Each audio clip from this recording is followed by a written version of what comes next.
Alpha Omega.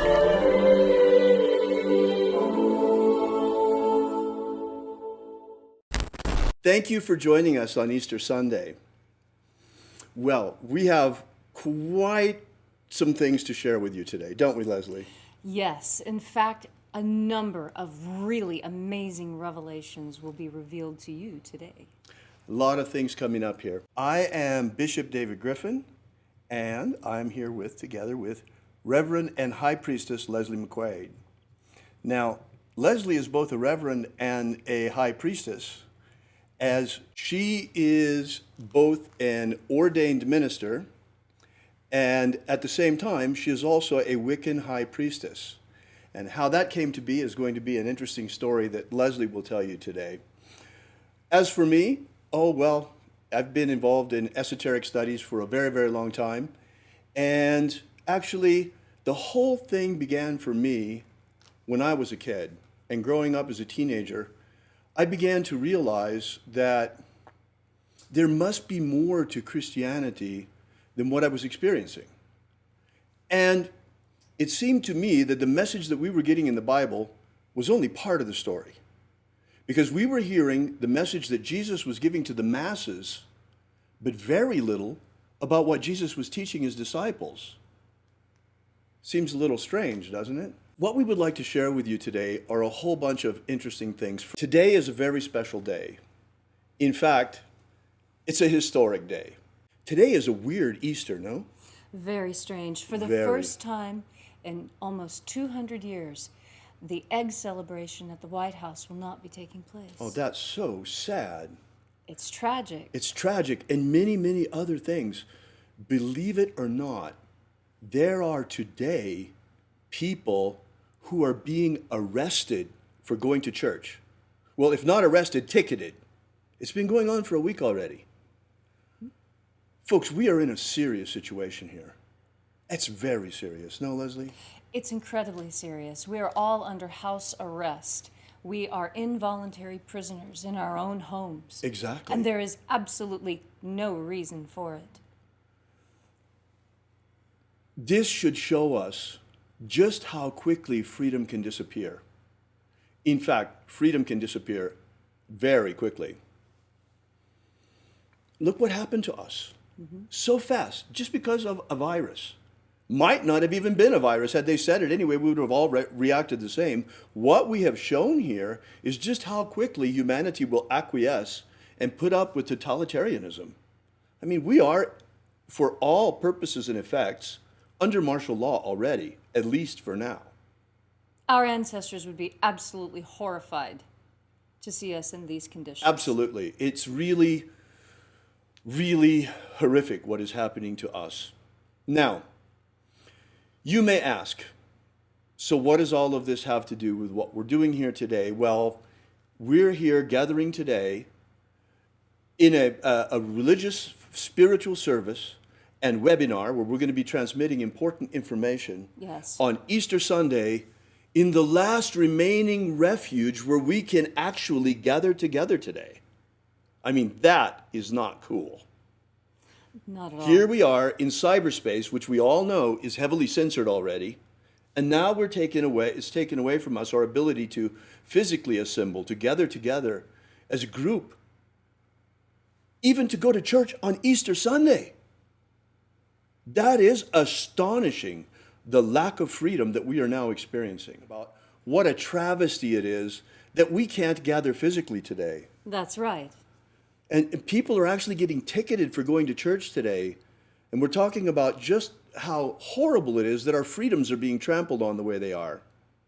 They've even announced that in certain areas of the United States, big box stores such as Walmart and Home Depot are going to have police checking people's carts as they exit to make sure they have not purchased any unnecessary items, or perhaps that they have purchased more items than they were allowed under rationing. This is in the UK that we saw that happening, but it could happen here, folks. Look how fast it happened with this virus situation that we find ourselves right now under house arrest, imprisoned in our own homes. That's basically what's going on. Can you believe that? On Easter Sunday, they're giving out tickets. There are towns giving out tickets for people going to church. People who have never even gotten a speeding ticket, 80-year-old little ladies who just go back and forth to the market and to church are getting these massive tickets and being threatened with jail time simply because they choose to go to a parking lot and sit in the isolated environment of their car to listen to the broadcast of their favorite preacher on their own radio. Exactly, because they're sitting in the parking lot of the church. They're not allowed to do that. I mean, they're following social distancing guidelines. Yes. Folks, what this shows more than anything is how precarious our freedoms are. They could be gone tomorrow like that.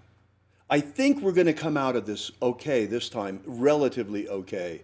But there are people, folks, that want to establish a totalitarian world government. Make no mistake. Make no mistake. And they would do anything to get to it. And our freedoms are in the way. This, it seems, was just a test run. People wanted to see what was going to happen, what's going on. How pliable we are, how willing we are to go along with the rules. How much we'll put up with it. How many people think it's fun to play disaster movie? Ooh. Look, here's someone, holistic vegan. A man in Manchester here in the UK was delivering food to his sick mother and was set up on by police. It's out of control. It's completely out of It's control. completely out of control. But folks, you know that this fits Christian prophecy perfectly. Now, whether this is the realization of prophecy or they have been scripting their world takeover attempt using Christian prophecy, which comes first, the chicken or the egg? But here we are, Right. where they actually are trying to take over, and they are trampling our freedoms today. And all of us are cowering in our homes afraid of a cold virus. Souped up cold virus is basically what it is. We've never been afraid of the flu. You know, this is just symptomatic. But today we find ourselves in a unique situation. I mean, absolutely unique. This is unparalleled in the history of mankind, the situation that we find ourselves in today. Now, those of you who have been with us for any length of time know that every single morning, Leslie and I are magically working for human freedom worldwide.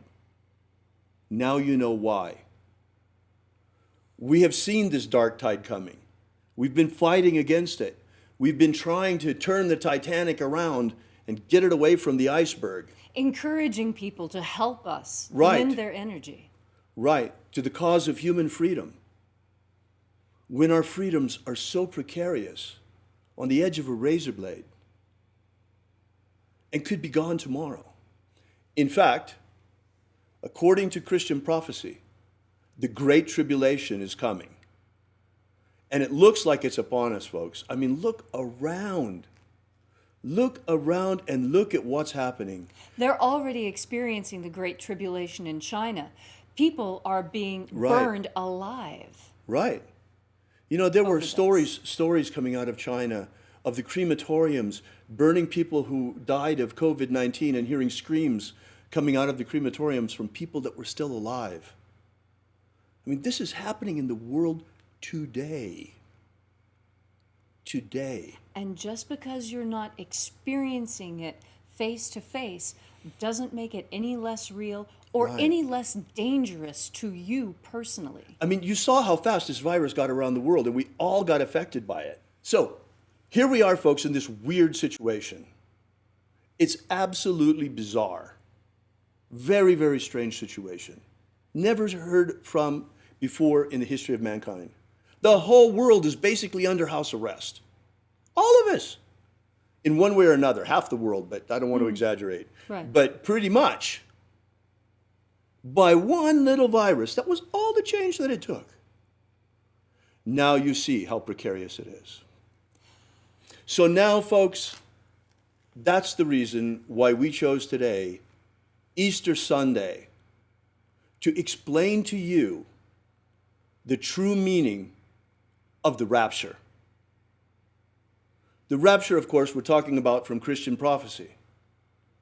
Most Christians that think about the rapture imagine it as an event. Right. Now, how are they imagining that? If you think about it.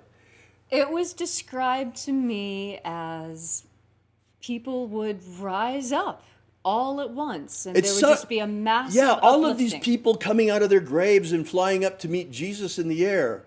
Sounds more like a zombie movie or an episode of Resident Evil if you've got all of these decomposed bodies suddenly flying up into the air. I mean, it's kind of an unrealistic image, folks. And it's all based on a couple of verses and an interpretation, one interpretation of those verses. Mm-hmm. Well, certainly, folks, the rapture is here. It's right here and right now. This is our last chance to get off this rock before the coming tribulation. And have no doubt, it is coming. Bill Gates has already invented digital tattoos to see whether or not you have the COVID-19 or whatever virus. They're coming with it, folks. They're going to try forced inoculations on the entire humanity, and they're going to put subcutaneous digital chips in our bodies that you won't be able to buy or sell without. You won't even be able to leave your home without permission. We're being chipped like wildebeest in the field. Right, we're being chipped like animals. In fact, we're being herded like animals. In fact, they're trying to cull the herd of human beings. In fact, they'd rather kill us all and replace us all with robots, or as many of us as possible. Don't kid yourselves, folks. We're in the battle of our lives. We are. We're in the battle of our lives. And don't think just because you're Christian, you're going to get raptured out of here and you're not going to have to fight in this battle. That's not the way the rapture works. And don't think that just because you're pagan, that you're removed from all of this and you're in some other little bubble. You're under house arrest today, too. We're all in the same bubble. All of us are in the same boat. Everybody. That's why it's very important that you understand that this is a prison planet. One way or another, we are imprisoned on this planet. We're imprisoned in this physical body, if nothing else. And it has always been through the history of mankind that there has been an elite controlling everyone else. What kind of freedom is in that? The freedom to obey. I don't choose that freedom. America has been a marvelous experiment in freedom, but even this, folks, and in fact, you know, Leslie and I have been doing this human freedom worldwide rituals every single day, but it's looking more and more like all we've been succeeding in doing is rearranging the deck chairs on the Titanic. Yes. So, of course we have to fight. We have to fight for human freedom worldwide, and we fight for it with all our magic and all our hearts. Yes. But at the same time, it is important to understand what the rapture really means. The rapture, folks, is not an event. It is a practice, a spiritual discipline that was left to us by Jesus of Nazareth in order to escape this prison. In fact, Jesus Christ successfully escaped, and he left the escape plans to us. We can get out of Alcatraz. Yes, we can. Now, well, who are the guards then? What's going on here? Who are we imprisoned by? What's happening here? Folks, if you take a look around, you will understand that this planet is invaded by demons. Entities from another dimension, from a lower dimension, that hate us. Desperately loathe us. They want us to be gone. And unfortunately, there are human beings and black magicians that are in league with them. Who, for some reason, appear to hate their fellow humanity. Well, they would rather have personal power and lord it over us. That is not going to work the way they think it is. Right. Not at all. Not at all. Not at all. So therefore, it's very important. If I had told you this any other Easter Sunday, you would say, ah, he's nuts. And there are people for sure that are watching this right now that are saying, ah, he's nuts. But you will see. With time, you will see. Yes. What matters is that it was never intended that we human beings should come back incarnation after lifetime back to this planet. That was never the idea. This is a garden of souls, folks. The earth is a garden of souls. This is our kindergarten. This is our childhood. This is the first stage of life for us. Every single human being, including you, has a divine spark inside. A spark of divinity that comes from the highest dimensions, inside light. There's a luminous spark inside each and every one of us that has the potential to blossom into a mature soul, a mature energetic body, into which we can project our consciousness at the moment of death, becoming consciously immortal and transcending to the higher planes. All of the great initiatic traditions of history have talked about this, folks. Yes. So what I want to talk about a little bit are a couple of books that many people are very, very familiar with, and most have read at least one of them. Right. The Tibetan Book of the Dead and the Egyptian Book of the Dead. Right. Now, what makes these two texts so interesting? Well, first, Jesus would have probably had access to the Egyptian Book of the Dead. Right. It was in existence at the time of his life. So too, the Tibetan Book of the Dead. And there are those who think that perhaps a journey was made at some point during the missing years of Jesus, and maybe he studied in India, maybe he studied in the East. There's no definitive proof of that we've found thus yet. That being said, there are amazing synchronicities between the Tibetan Book of the Dead, the Egyptian Book of the Dead, and the process of rapture. Folks, early Christianity did not look at all like it looks today. Things have changed over time. In fact, the biggest change was the coming of the Roman Church, especially the coming of the Roman priesthood and Roman Christianity becoming the official religion of the empire. When that happened, it was just a question of years. Magic was forbidden throughout the empire. Imagine that. And in fact, they began to eliminate all trace of Jesus' magic from canon. Completely scrubbed. And people until today have been told that magic is evil. You would not believe it, folks. It is absolutely unreal. One would think that things have changed after 2,000 years. You see, back in Jesus' day,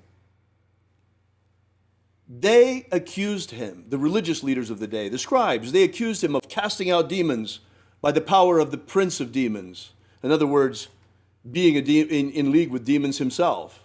Jesus' answer was, a house divided against itself cannot stand. As we see in the United States today. I know. So, but the point is that nothing has really changed. Religious leaders today still condemn magic. Even the magic of Jesus, some of them, believe it or not. And there is no evil in the magic of Jesus, folks. None whatsoever. It is the most sublime magical system of the magic of light that I have ever experienced in my life. Yes, I agree. You know, I've practiced a lot of different types of magics, and the magic of light is by far the gentlest, the most effervescent, the most uplifting and life-altering magic I have ever personally practiced. And by life-changing, I mean that when you undertake a magical practice, any magical practice, in fact, anytime you decide to do something new, it's going to change you. For example, If you decide to start playing a musical instrument, you will never listen to music the same way again. You have been changed by the process of learning how to play music. Right. So too with magic. Magic changes you in very predictable, very prescribed, very planned ways. Especially the magic of light, because you're changing yourself through the contact with the angels themselves. Yes. And this contagious contact with angelic forces naturally uplifts the human spirit that is contained within our bodies. Jesus taught this as well, folks. He taught it to his disciples. The Romans, I mentioned, tried to eliminate every trace of Jesus' magic, especially the Roman priesthood and the Catholic Church, in the early days of the Catholic Church. They were misguided following the councils of Nicaea, when they established prescribed canon and eliminated certain things. One of the things that got eliminated was Jesus' magic. In fact, they tried to wipe out all trace of it, but they weren't able to. The bishops of Egypt, some of them, were clever enough to bury some of the most sacred texts beneath the sand so the Romans couldn't get at them. And one of these was recovered in 1769 near Thebes in Egypt, near Karnak, in fact, in a document called the Bruce Codex, which contains, in my opinion, two of the most important documents of spiritual treasure of the Western world. The first and second books of Iao. The first book of Iao and the second book of Iao. The first book of Iao contains the magic of the treasuries of light. That is what Leslie and I have been sharing with you now on a daily basis for almost 2 years now. Yes. Every single day, opening the treasury of light, a different treasury, and working our way through the entire system. And also doing some work with scrying on our own to get to know the system thoroughly. Mm-hmm. But the second book of Iao is even more interesting than the first. And this is why Leslie brought up the Tibetan Book of the Dead and the Egyptian Book of the Dead. Yes. Because, folks, I hate to be the bearer of bad news, but the earth is invaded by demons and we are riddled with them. Human beings also. It's like waking up and seeing what's going on this planet is like discovering you have termites in your house. You have to get rid of them. And this is the purpose of baptism. Mm-hmm. John the Baptist said, I baptize you with water, but he who comes after me, he will baptize you with fire and the Holy Spirit.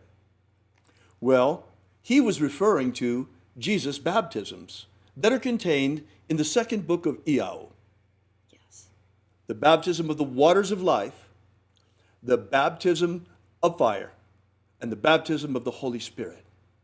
3 baptisms that Jesus gave to his disciples. These are 3 initiatic rituals that have an exorcistic function. And they're followed by a ritual specifically to break the power of demons over you forever. This is the whole point of Jesus' magic. This is what it's all about. It's about liberating ourselves from the demonic forces that have us today imprisoned in our own homes. And it's possible. So this is what the magic of Jesus is all about. And it's followed by the mystery of the forgiveness of sins. And then the most important piece of the whole thing, the magic of jailbreak, the magic of rapture, the magic of rising on the plains and getting past each of the guardians as we rise. It is the magic of resurrection into the kingdom of light. Yes. Never before have these things been stated so clearly as they are today. Mm-hmm. Mark this day, April 20th, 2020, for this is the day that the beginning of the rapture has been proclaimed, mm-hmm. as we are proclaiming it right now. Because the rapture is not an event. The rapture is a magic. It is the magic of ascension, the magic of resurrection, the magic of liberation from this body of flesh. No longer do you need to come back and reincarnate in another meat body. But at the end of this lifetime, we can transcend directly into the kingdom of light using the magic of Jesus. The rapture magic of Jesus. Now, I want to say a few words to the pagans who may be out I'll there. bet. Because, well, for one thing, you need to know how I came to hold the opinion that I have. Because I have, and anyone who has known me has known that I have been very adamant in my criticism of Christianity. And there are many points that Christianity deserves to be criticized for. Yes, the Inquisition was hideous, and they should be criticized for that. However, I counter. Have they not changed their ways? Is there no better sign that the magic of Jesus can move on people's hearts and change them than the fact that Christians no longer seek to burn witches?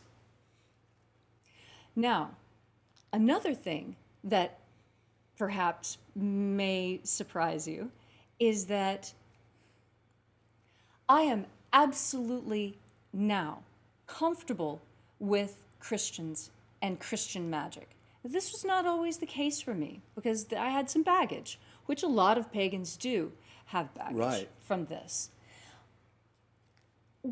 Something that is very, very difficult for pagans is to understand that if you're really going to be a polytheist, it does include Jesus and Yahweh and God and those Christian concepts. If you're going to be a real polytheist, then that means many gods. That means accepting this on an equal basis. That's not as difficult as it might sound. Now, if it is difficult, I'll tell you why it was difficult for me. I was under a mild form of demonic possession. It had to have been the case because every time I heard the name Jesus, I could feel the hackles on my neck going up, like, wah, wah. For a polytheist, that's not a very normal reaction. Not at all. And not so, if you're walking your talk. Right. So I had to step back and take a look at that. Now, why is that? Why is it that I feel such an upwelling of emotion at the mere mention of the name? Well, who else feels such an emotional upwelling and reaction when the name of Jesus is said? Have you ever seen The Exorcist? Right. Jesus was the greatest exorcist who ever lived, folks. He's the greatest magician who ever lived as well. And even the mention of his name has an exorcistic function. Imagine the power of his magic. And this is what I'm encouraging you to do. As a pagan, just very gently with yourself, if you happen to have trouble with Jesus and Bibles and Christian crosses and other things of this nature, I encourage you, just go into any mirror and look into your own eyes and say, why does the name Jesus bother me so much? And then listen and see what you hear. You will be astonished at the that's going to come flooding out of you. And when this happened to me, I was nonplussed by the whole thing. I thought, well, what is this? I've never considered myself to have a demonic possession. This is ridiculous. I'm a perfectly nice person. I get a little wild if I've had a drink or two, but doesn't everyone? And then I realized it didn't necessarily have to be something that I was conscious of. That in a world filled with demons, filled with demonic possession, where even the images of the television are demonic and torturous and painful, this could have come simply from contagion.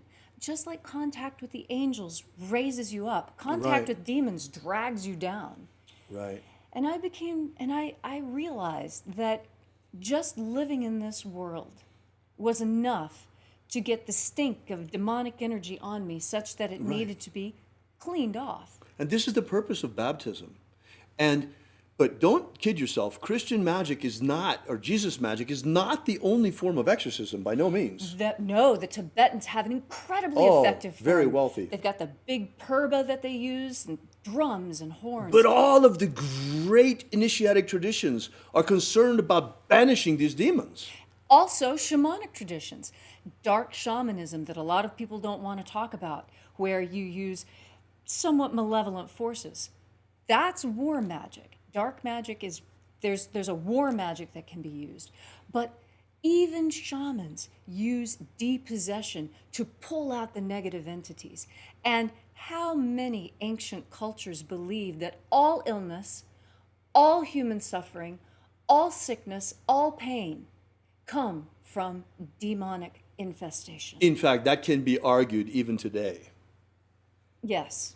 In fact, we could say that we are right now, all of us, imprisoned in our home by demons. At least those who are possessed by demons. If it's viral demons or whatever you want to call them. Sure. Yes. You know? How many angels can fit on the head of a pin? How many demons can fit inside of a virus? It's an equivalent question. Right. So the question is, how do we get rid of them? And let's get rid of them. And that's what we're doing. We've been saying, cast out the demons every single morning. And there's more that can be done, and more and more and more. In fact, we're doing what we can already. Look, now you understand why it was so important that we put out the free ebook that we did. Was Jesus secretly a magician? The 3 lost baptisms of Christ. By the way, you can get that at our website. Let me put that up there for you. alphaomega.church.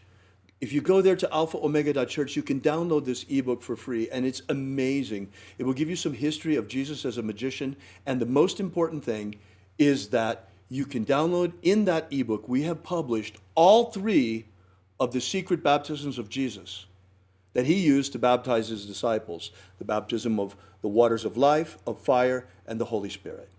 They're all there, folks. I suggest that you use them. You can self-baptize with them. All the instructions are there. They're all there. It's all there. You have to adapt things a little bit, but it doesn't matter. What matters is that you do it with the intention of purifying yourself, of cleansing yourself, of eliminating these entities from you. It will work. Remember, symbols are what they represent. Right. So as you are doing these baptisms on yourself, remember the symbols. That is what's going to help the most as you cleanse yourself of these negative entities. Right. It's important that you know to do this yourself and you practice it and you see for yourself so that to empower you as you. But still, it is important that the baptisms actually be conferred, and all will come in its due time. We had planned to begin the baptisms this year on the 24th of June. On St. John's Day. But as you can see, the demons had other ideas. Now, instead, we're all imprisoned in our homes. But I promise you this, the day will come when we are free to communicate baptism on the 24th of June, on St. John's Day. And we will begin to communicate the baptisms to those who would like to have them. As John baptized in the desert, so do we. There's a reason for that. Why did John baptize in the desert? Because of the powerful sun there, the God force energy, how strong it is burning in those places at that time. We will communicate these to you. I will baptize you with the waters of life, with fire, and with the Holy Spirit. By the way, my middle name is John, for those who may not have known that. Let me say a word to the Christians. This message, the message of the rapture, is not exclusively for Christians. In fact, this is one of the things that has gotten me in trouble more than anything, is the fact that I have Leslie by my side. Hi. A pagan high priestess, which I have insisted on from the very beginning. We have been berated by certain religious leaders, folks, for that. I've been accused of many things, but mostly they don't like the fact that Leslie is here. Too bad.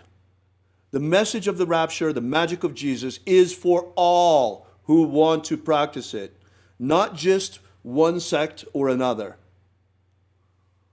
This is a magic of liberation, folks. It is the patronage of all humanity, of all human beings. The magic of freedom, the magic of ascent, the magic of resurrection unto eternal life in the kingdom of light. The kingdom of light is a very real place, folks. It is a dimension at the speed of light. And that's where we're going using this magic. But the bad news is, this is our last chance, folks.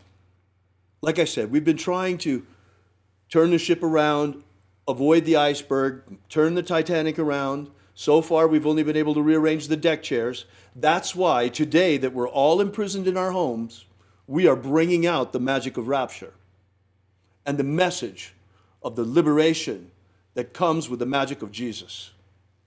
Now, it's very true that this message is not just for Christians, because in fact, in Jesus' day, there weren't any Christians yet. There were only those who followed him. And those who followed him came from every stripe and description. Right. Mary Magdalene came from the city of Magdalene, which was a port city, very much like Alexandria, and had every religious and magical stripe that you could think of there. And yet, with all those different choices in front of her, she chose the magic of light. And I believe I know why. You see, when we're talking about the rapture, that's a thing that we get to experience. Easter talks a lot also about the resurrection. And this, I think, is very important because I want you to understand my understanding of what the resurrection is through my particular lens. I've studied a lot of different cultures and a lot of different magical systems in my past.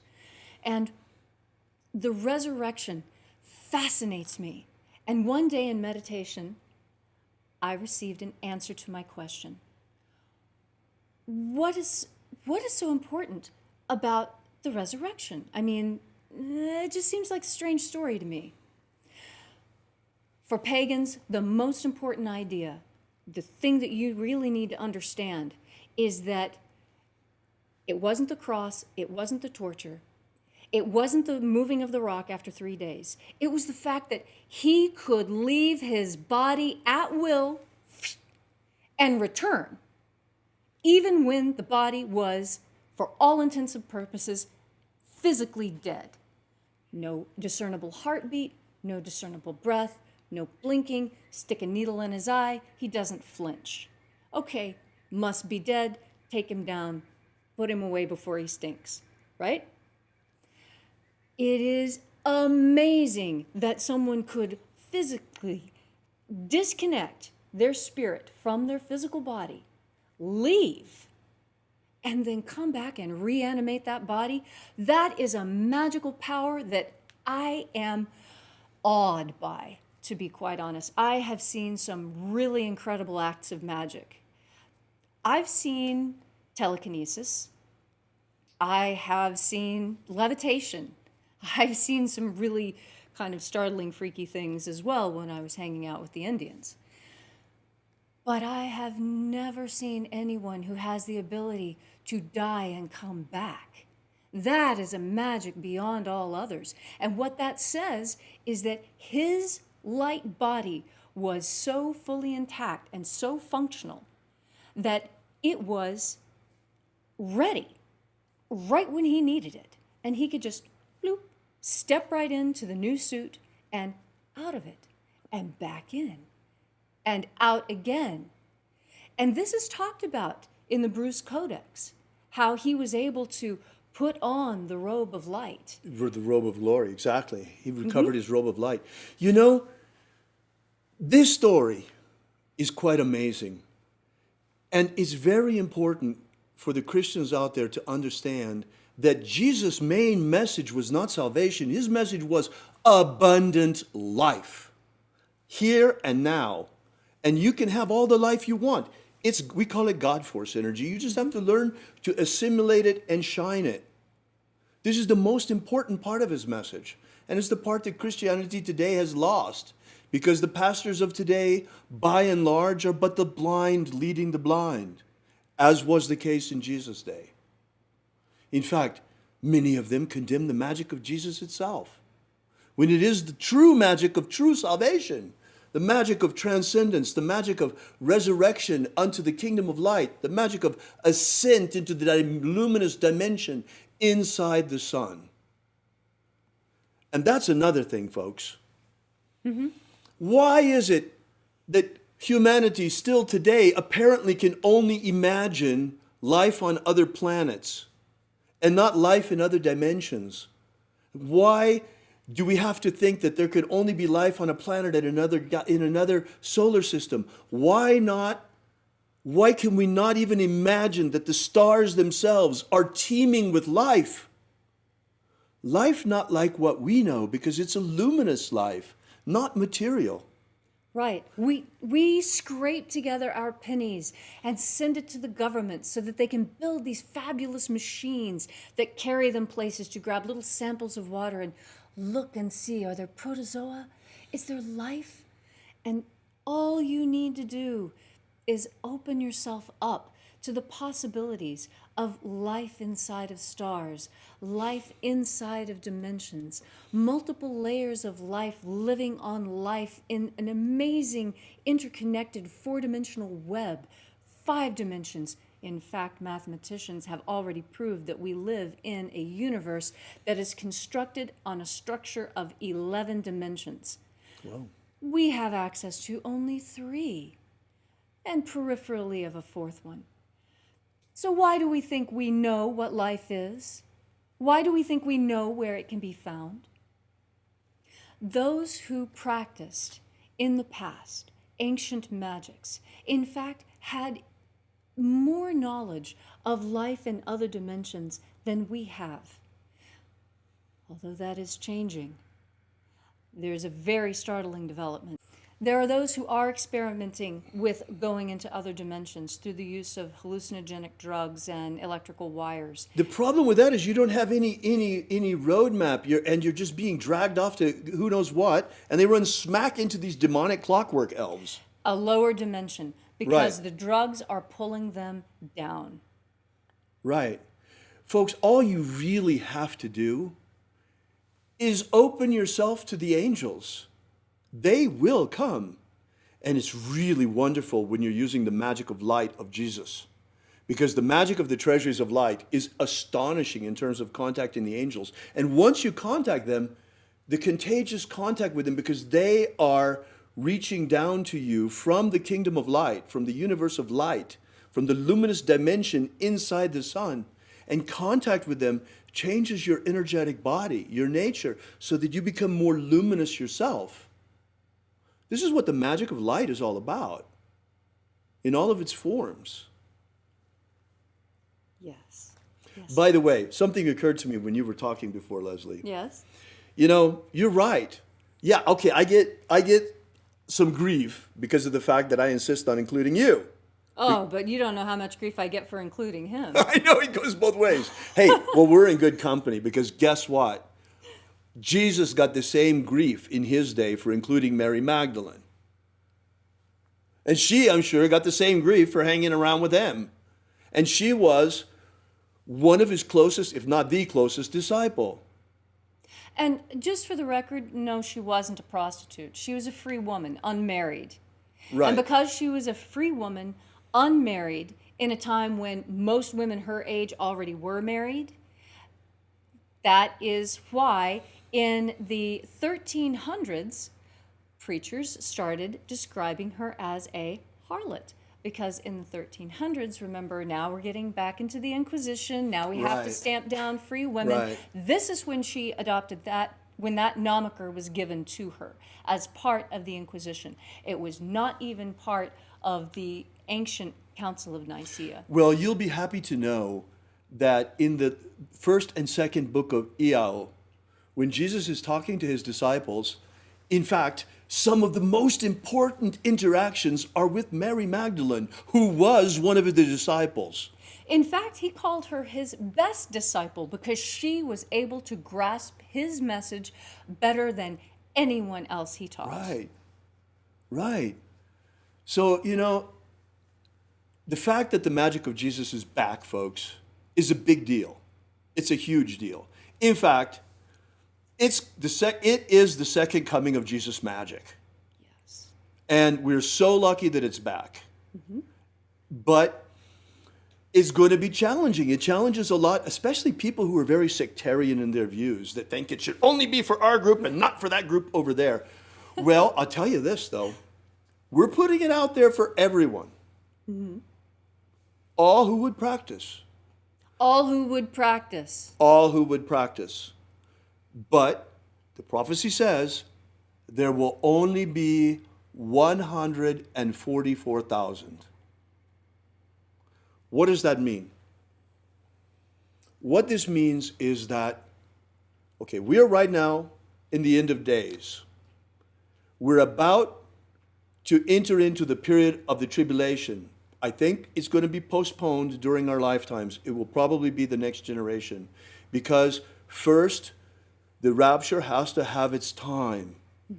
The time for this mission has to first exist so that we have the opportunity to practice. We have the opportunity to leave at the end of this incarnation. But this is the last chance.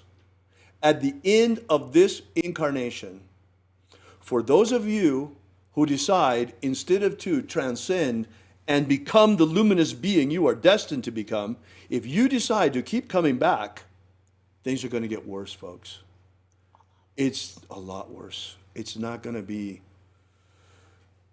It's going to make the lifestyle of Upper Paleolithic mammoth hunters look like a picnic, okay?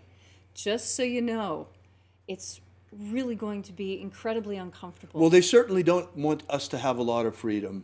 And maybe we can push this off for a while so that we have enough freedom in order to practice and to spread this message, and that you have the opportunity to practice, and that you also have the opportunity at the end of this lifetime. And that's very important. We are not advocates of suicide. No. We are advocates of proper preparation for death. And that's what is important. That's why I mentioned the Egyptian Book of the Dead and the Tibetan Book of the Dead, because these are training manuals for the process of death. Right. And we also have this in Christianity in the first and second books of Iao. In fact, the book of the practice of transcendence of rapture is in the second book of Iao. And it's much simpler in the texts that Jesus left than it Very is in the, oh my straightforward. goodness. The Egyptian Book of the Dead, oh my goodness. And the Tibetan Book of the Dead is even more complicated when it comes to figuring out what you have to remember, what you have to do. The Egyptians were pretty clear. You know, when you get to the other side, don't walk on the ceiling, don't eat feces, don't drink urine, you know, don't walk through people. You know, there's certain rules of protocol Right. listed in the Egyptian Book of the Dead of how you're supposed to act as you're making the transition from the meat suit to the light suit. And it's very important when making that transition, according to the Egyptian Book of the Dead and the Tibetan Book of the Dead and to the Book of Iao, it's very important to remember that in this transitional state, you are being judged. You are being judged. You are being checked. Let's see. It's just like in the military. Are you the right height? The demonic forces that have us trapped on this planet don't want to let us go. Right. They have humanity right where they want us, enslaved. Varying degrees, but think about it. Okay, so we've gone from being direct slaves to being sharecroppers, in a certain sense. Right. Many of us have gone from being direct slaves to being indentured servants, but these are all forms of slavery. any form of debt that you currently have is a type of slavery because you are indebted. Right. Indebtedness means that you do not fully own yourself. I know this is difficult to understand, and I really wish that somebody had explained it to me sooner. I want to make this point Yeah. that we've been making this whole time in a different way, and I Okay. need your help to do it. If you wait for me just one moment. Of here, okay? course.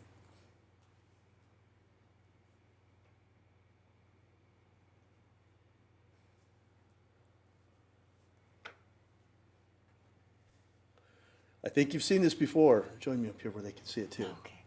There we go. I think you've seen this before. Every morning for the last more than 2 years, we've been out there with a staff like this one, if not this staff, saying, set my people free. Yes. Set our people free. Set our people free. Well, today, for the first time, the meaning of this becomes clear. This is very much like the staff of Moses.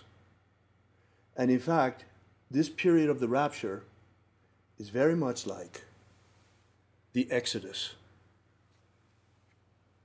It is time, folks. At the end of this lifetime, it is time for us to leave this planet forever. The time has come for us to leave the land of Egypt and to enter into the promised land. This is a symbol, folks. The land of Egypt is this planet Earth, and the promised land we speak of is the luminous dimension inside the sun. We are luminous creatures, and the time has come for us to go home.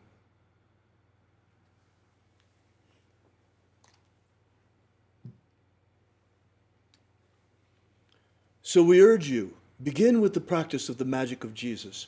Join us in the mornings, daily, or on the restreams of our rituals. Vibrate the names of the angels with us. They will help you. They will guide you. They will help you to assimilate more God force day by day, day by day. Practice the baptisms. Yes. Practice the baptisms. Baptize yourself. Purify yourself with the intention of raising your consciousness and purging yourself of negativity and demonic entities and influence. And really do try it. Go to the mirror. Ask yourself if you have trouble saying the name of Jesus with a smile on your face. Find out why. You may discover that, like me, you have a contagious demonic infestation that needs to be removed in order for you to become more luminous. Right, exactly. And that's the point. I haven't done this because I want to be a Christian. Now, if you really have a huge problem with Jesus, use another kind of magic. I mean, use another kind of magic if you have to, shamanic magic or whatever it is. Yes. But depossess yourself. Yes. This is very important. It's not that difficult to do. In some cases it might be. You might need some help from someone. There's plenty of people out there who are willing to help with this. Right, You can lay hands on yourself. right. You can self-exercise so that no one needs to know what's going on. It's just you, yourself, your eyes, your mirror, your sovereign will, and your full intention to be the most light, most luminous creature you possibly can.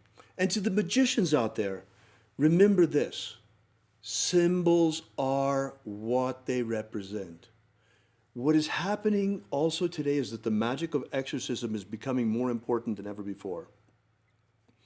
Let me give you an example. I believe, well, it's very possible. Right now it's impossible to know because they won't test you unless you have such severe symptoms that you almost need to be hospitalized. But I believe that I caught COVID-19. Leslie was here, she saw it. Mm-hmm. But the thing is that even when I catch a flu, it's always so mild that, it's because I have such a strong solar body. And when I caught this, immediately, I took it much more seriously than anything else. Mm-hmm. Leslie remembers, I stopped everything else I was doing for 2 days. Increased my supplements up to 100 milligrams of zinc every day, 4 times a day, 1,500 milligrams of time-released vitamin C, increased my dosage of vitamin D3, vitamin A, all of the things that I could think of to strengthen my immune system that I had here on hand. And at the same time, I used magic of my own concoction, combined with a very ancient magical tradition, which, and simple scientific fact, that the Indians used, the Native Americans, with their sweat lodge. So what I did is from the very moment that I could feel something coming, you can tell, a little bit feverish, a little bit extra mucus, little tingle in the nose. I upped the supplements, and I began to dedicate my time to taking one sweat bath after another, to sweat out as much as the virus as I possibly could, and ritualizing that bath, sweating out demons, banishing all demonic influences from me through my sweat as I was sweating out virus. And guess what? Within 24 hours, I was healed. And within 48 hours, there was no trace of it left. I continued the baths for an extra day. I believe that I have vanquished the demons of this virus from myself with only 2 days' effort. This I explained to you as a way of showing you how you can use spell work also to achieve the same exorcistic function, because I know since there are a lot of pagans joining us, there are some certainly out there who have a problem with Jesus still. So you might feel comfortable using spells like this in the meantime until you come around and see that there's no evil in the magic of Jesus even for pagans. Truly, symbols are what they represent. And when you look at these symbols, what you're looking at is what you think they mean, not what the people wearing them think they mean. You know, and this is why the magic of Jesus can be practiced by all. It is a set of spiritual practices, not a creed. All that you have to really believe is that it is possible at the end of this lifetime to ascend into the kingdom of light. And that you have to aspire to fulfill your destiny as a human being to become one of these luminous creatures that we are destined to become. Yoga is a practice and can be separated from the Hindu milieu in which it occurred, so that you just get the physical benefits. But most people don't realize that the yoga process itself pumps God force into you by the combination of breath and movement. That is the practice to bring more God force into yourself from that culture and time. We as Westerners now finally have our own system where we can build our energetic bodies, and it is through the magic of light. We don't need to twist ourselves into pretzels or recite 1,000 mantras or pierce our tongues in order to receive this energy, this insight, this knowledge. The magic of Jesus is the most powerful magic system that I have ever experienced, bar none. And I have experienced a lot. And so have you, Leslie. Yes. So, well, folks, that's really what we wanted to tell you today. This has really been a pleasure to be with you here on Easter Sunday. And the magic of light is the magic of life itself. And that's why pagans should be on board 110%. The pagans that I know are tree-hugging dirt worshipers. We love the earth so much. Look, and the Christians that I know are great people too. Look, folks, don't let your pastor tell you that magic is evil, especially the magic of Jesus, because you will simply be rejecting your spiritual inheritance. And pagans, oh my goodness! Do you know how thrilled I was when I found out that there was a Christian tradition that came down to me from my ancestors that contained magic? I was, upon the departure of my grandmother, I received 2 very important books, 2 books that have absolutely changed my life. One was Bernard McQuaid's Preacher's Handbook. Oh, wow. My great-grandfather on my father's side was an Episcopalian minister. He lived in Monroe County, right near the border of Monroe County and Greenbrier County, on a creek, in a white 2-story house with 6 bedrooms, all of them full of kids and hound dogs. And the other book that was left was the one from my grandmother.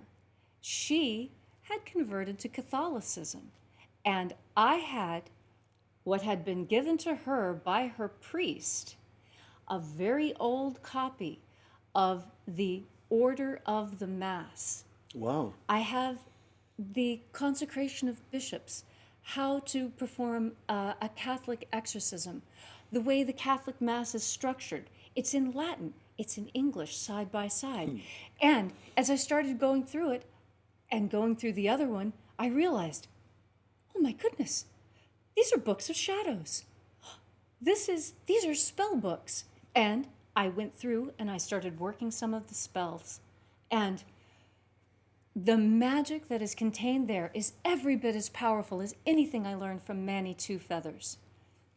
It is strong magic, and it's our birthright. Most pagans that I know are converts. They were raised in a Christian house and they decided that Christianity wasn't for them, so they adopted a new faith. Well, I am here to tell you that it is time for you to take a look at that which you left behind, because Don't throw the baby out with the bathwater, folks. I think you missed some really good stuff. Now, do not listen to the preachers of the past. You know, religious zealotry is really a problem. Yes, I mean, it is. whether it's Islamic religious zealots or Christian religious zealots or pagan religious zealots. Or atheist all of zealots. these people that want to create these little boxes and exclude Right. everybody else. Well, look, folks, here we have got a magic of transcendence. We've got something of great value, of huge value, that is the patrimony of all mankind, and we can all use it to not have to come back to this dirt ball after we die. But this time, we go to the kingdom of light. We transcend. We're ready. We know how to escape. We know how to get past the barriers. Yes. That's the magic of rapture. That's what it's all about. And this transcends creed. Yes. That's the message. This is why you have a Christian bishop here standing next to a pagan high priestess, well, who is also a neo-Christian reverend. By the way, this is very important because, you know, Christianity has come to understand itself in a very particular way that is not completely harmonious with the magic of Jesus. And in fact, there are whole schools or aspects of Christianity that will certainly reject the magic of Jesus. But I've been a practicing neo-pagan for 30 years. I've practiced neo-shamanism.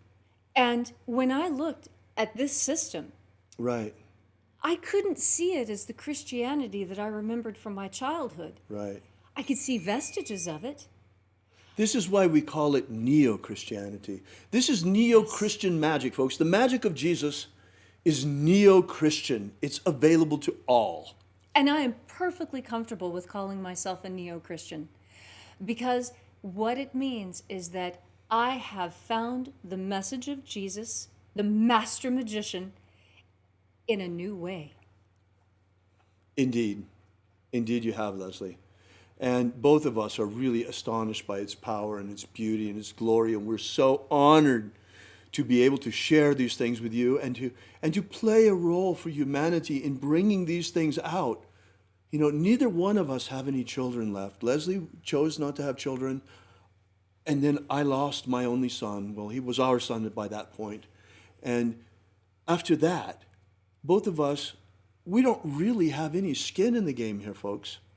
But still, nonetheless, we're out there every morning. Human freedom worldwide. Human freedom is trying to stop the Titanic from hitting that iceberg.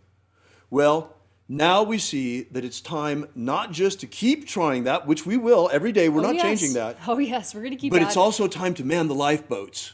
Yes. And here they are, folks. Here's the magic of Jesus. Here are the lifeboats. We got to get out of here. At the end of this incarnation, this is the last chance. This is it. Prophecy says there will be 144,000 ripe souls ready to ascend, ready to resurrect. The 144,000 elect. Folks, are you one of them? That's your choice. Yes. If you want to be one of them, then practice the magic of Jesus, and we will leave together. Remember? We will make this journey together. This journey to the promised land, to the kingdom of light. We will ascend and we shall be victorious.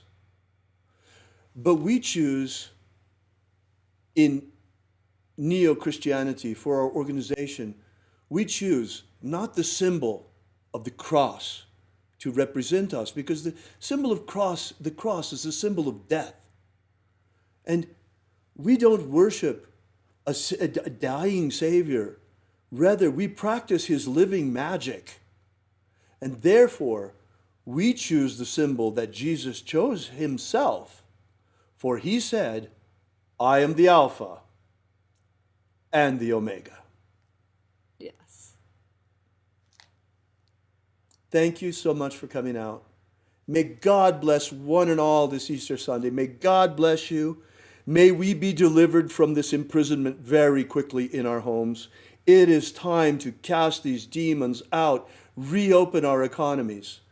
Before we go, I ask that you join us for a moment in prayer.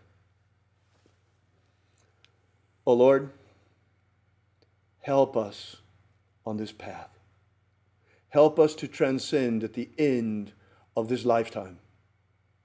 Help us to bring out this magic, that it may become a shining beacon of light for all to see.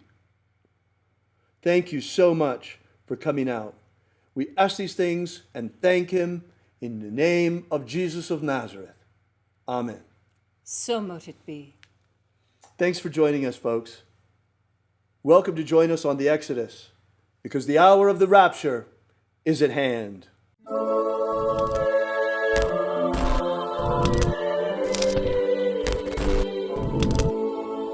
Alpha Omega. Yesterday we released this brand new ebook, Was Jesus a Magician? Give you the basic background of the rediscovery of the lost books of Yahweh, how it happened, why they were repressed, why it is that the magic of Jesus was nearly destroyed and wiped from the face of the earth, and the miracle by which it survived. How we only have one precious manuscript of this ancient knowledge, and that's truly all there is left. Well, maybe in the Vatican they have it, but they're not about to give us that to fill in the little gaps that we've found. So be sure to make sure you download this. You don't want to miss this. You can get it for free for now at thesecretsofjesus.com. Thesecretsofjesus.com. Are you familiar with the Rosicrucian with what's his name? He's popular in the States. He's the president or the Emperor. Imperator. The president. Emperor. Imperator. From the Golden Dawn. What's his name? Oh. David Griffin holds this position as Emperor. Imperator. David Griffin. David Griffin. David Griffin. David Griffin. David Griffin. Have David Griffin. I saw an email yesterday that he sent out about, there's a magical war going on. The Mage War. Demons of the infernal realm. All of them. There is really a magical war going on. The Mage War. There is a guy called David Griffin who is heading all these magicians. David Griffin is S.L. McGregor Mather's present successor. David Griffin. David Griffin. David Griffin. David Griffin. I'm Golden Dawn Imperator David Griffin. David Griffin. David Griffin. David Griffin. David Griffin. Now David Griffin. There's a magical war going on. So there is really a magical war going on.